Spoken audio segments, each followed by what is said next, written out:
Dog's barking. That can only mean one thing. The mail's here. Yeah, we got another Reddit mailbag episode. And just a reminder while you enjoy, this is not advice. I'm not your advisor. It's Saturday. I got my hoodie. I got some water. We're going to answer some Reddit questions. If I have the cash to pay for a car, no debt, and a 24-month emergency fund, is there any reason not to pay cash for a car? I rent and intend on not buying ever. I have excellent credit and I plan on buying a reasonable used car. Is there any downside? Not really. No, not much of one. It's the same downside that anything has, where it's the opportunity cost of it. You could probably get a really low interest rate loan, and theoretically, if you invested that instead, you'd probably earn more than the rate of the loan. But if I had a 24-month emergency fund, I would definitely use cash to buy the car. It's a lot of cash to be holding around. I would definitely start using it or investing it or something. Roth 401k versus traditional for jointly filed taxes and total household income of $300,000. We filed jointly, and I've talked to my CPA who suggests since we're in a higher earning bracket, we'd benefit from the tax benefits of a traditional 401k. My friend, who is a CFP, is going the opposite, suggesting Roth 401k is a better option. I'm confused. Well, there's a lot of things happening here. Okay, so one of these people is a professional that you're employing, that's the CPA, and knows the specifics of your situation for sure. So I would lean towards him on that. Maybe your friend, the CFP, is thinking about some other things, but does he even know how much you make? And then in general, the higher you're earning, the higher tax bracket you're in, the more likely regular 401k is going to make sense. And there's some really complicated stuff going on. I don't know if you're eligible for the new deductions, the Section 199 stuff. But if you are, then it gets a little more complicated. But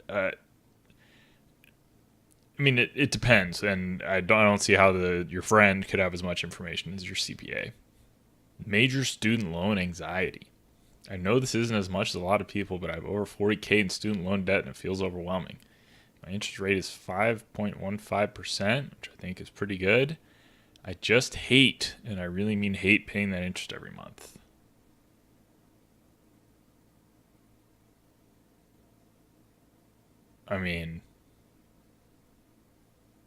It doesn't matter if you build up a safety fund or if you pay down the interest before. It doesn't really matter whether you love it or hate it. You just have to pay it off. Trying to save on commissions after transferring Roth IRA to Vanguard. I transferred my full Roth IRA to Vanguard last week. It was previously held by Merrill Lynch under an advisor. You want to sell everything, but they charge $7 per trade. You have 100 different stocks? How big is the account?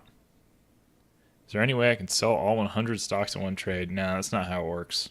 That's not how it works. Otherwise, this will cost me $7.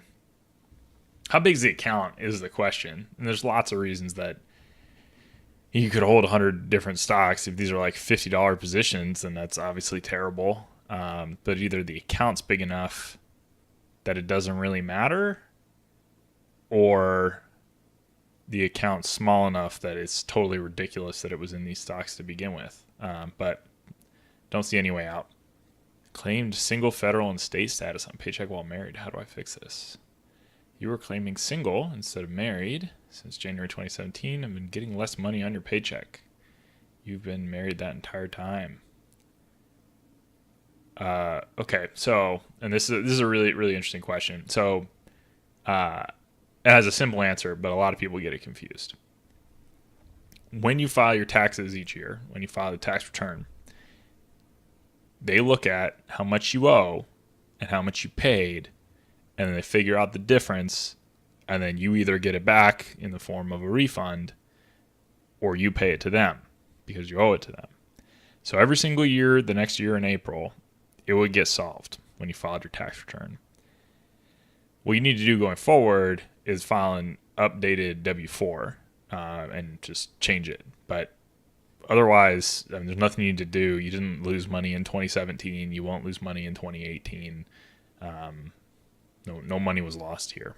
If long-term capital gains rates don't change, does a Roth IRA have an advantage over a brokerage account if you will live on less than $77,200 a year in retirement?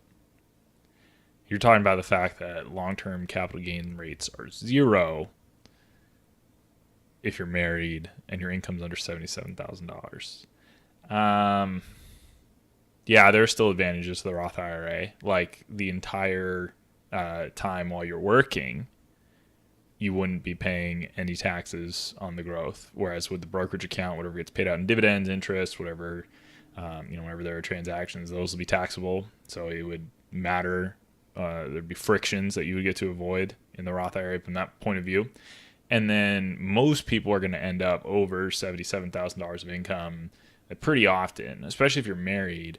Let's say the two of you have Social Security benefits. I mean, today, one spouse at $20,000 and one at $30,000 a year would be pretty common. So, I mean, you're not going to end up having another $27,000 a year from something. I mean, that'd be kind of surprising. But even then, you don't know what capital gains rates are going to do in the future. We don't know what Roth IRAs are going to be treated like in the future, but I would expect them to continue to have some kind of tax advantage status. So, yes, there are benefits. They're pretty clear benefits. Tax converting traditional IRA to Roth. Hello, personal finance. I recently opened a traditional IRA thinking I could deduct on my taxes. However, I'm above the limit. I can convert it. Is there anything I should expect? You had to pay tax on the gains. That's the deal. That's how it works. Liquidate 100K inherited account to make lazy 3 fund. Wait for it to rebound. Best way to sell the stocks. Thank you in advance for any suggestions. And sorry for the wallet. We got a wallet tax. All right, we're going to have to scroll. My Roth is fully funded. 401k is at its limit. Just want to know what to do inside the Brokerage account. Okay, you received it in 2016. It was up, but dropped 6K in December. Yeah, 6% down in December would have been fine. You're debating liquidating it. 8,000 in gains, 12,000 in losses.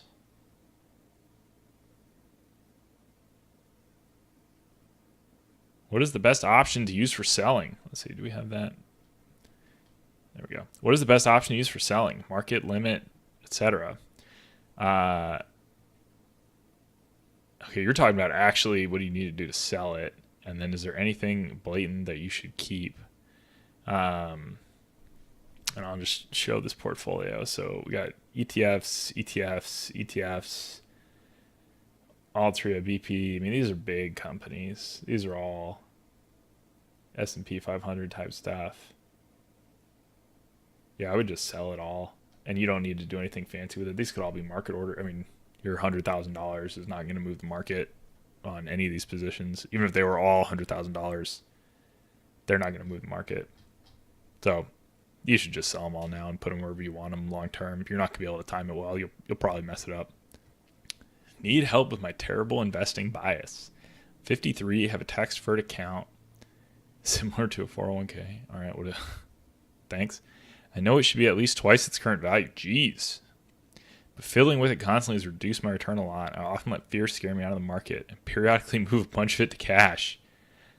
I fear another huge drop is on the horizon. Oh, you got your crystal ball out.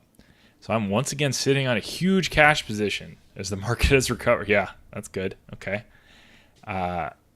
Any advice to overcome my self-induced low returns? Am I destined for with my flawed logic? I mean, it sounds like you need some professional help. But it also sounds like you probably get fired by a good portfolio manager. I mean, it sounds like you'd be a total nightmare to work with. What you need to do is have an allocation that you can stick with when the market goes down and be happy with when the market goes up. You should be a little bit upset that your portfolio is so conservative when the market's going way up and you're like kicking yourself for not being more aggressive. And then when the market goes down, you should be kicking yourself a little bit for not being a little bit more conservative. But it needs to be that sweet spot that you can stay in. If there is no sweet spot like that for you, I don't know how to help you. Maybe bringing in a third party to manage it for you would help with that. Maybe not. I don't know. But at least you've identified the problem. It's a good start.